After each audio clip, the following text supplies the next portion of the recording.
Disney on the front lines. Disney on the front lines actually boasts how Donald Duck did more to get people to pay their income taxes than all of the propaganda campaigns combined. The Nazis. Wow. The Nazis were so taken by Disney's ability to program people to do all the things necessary for war that Joseph Goebbels, the Nazi propagandist, actually adopted Walt Disney's methods and started making cartoons of their own to program the Nazi children to warfare. Yeah. Yeah, there's a classic 1943 version of Chicken Little, and you can clearly see the outline of modern-day mind control at work in this story, where you're introduced to a coop of chickens that mirror human society. And so they have the lead big man on campus, the rooster, Cocky Locky, and he's the main chicken inspector, supervisor, and then they have the other classes of society, like the knitting birds and the gossiping birds and the birds that love going to the bar, you know, and just, and then there's Chicken Little, you know, he's a little naive new egg, but they say he's generally a good egg. And then there's Foxy Loxy, and he's the sly, hungry fox who ponders the best way to catch a chicken, and he's put off by this tall fence. So he decides, you know, why should he jump into the coop and risk his life to catch one chicken when he can use psychology to get all of them where he wants to go? And so he has this little red book that he quotes out of during the cartoon, and the first tenet is, if you tell him a lie, don't tell him a little one, tell a big one. And this is straight out of Mein Kampf. Yeah. Hitler said, tell them a lie, they won't believe it unless it's grandiose. They were actually going to use Mein Kampf on the cover of the book, but then they had to switch it in the end, and so then you'll see that the cover simply says psychology at this point.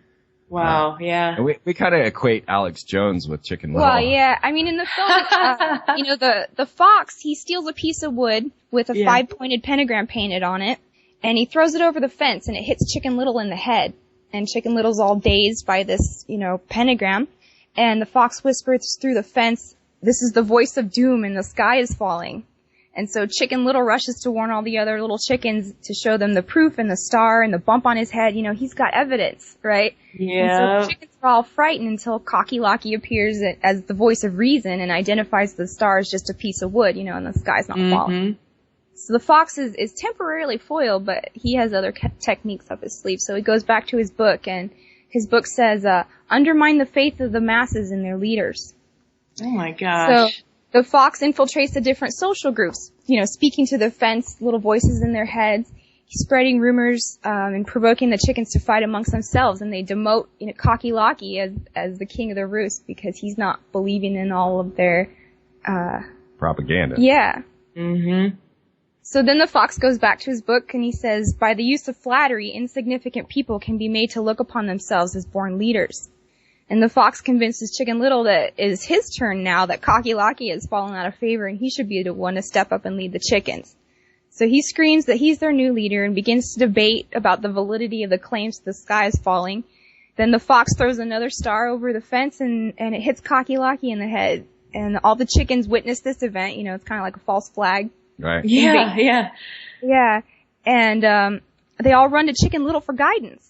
And so the fox counsels him to rush everyone to the caves and break down their secure fence in the process out of the protection of the farmer and his shotgun. And he leads them right down a path set up by the fox. And the moral of the story at the end is don't believe everything you read. Yeah. Mm-hmm. And the fox was like, well, you didn't think this was going to turn out good, did you? Because he's got them all on his belly now. Well, he's picking his teeth. Yeah. Don't believe everything Now, you if read. I could just add a modern representation of this, now they've come out with a new version of Chicken Little. And I think it's even in like high-def 3D animation.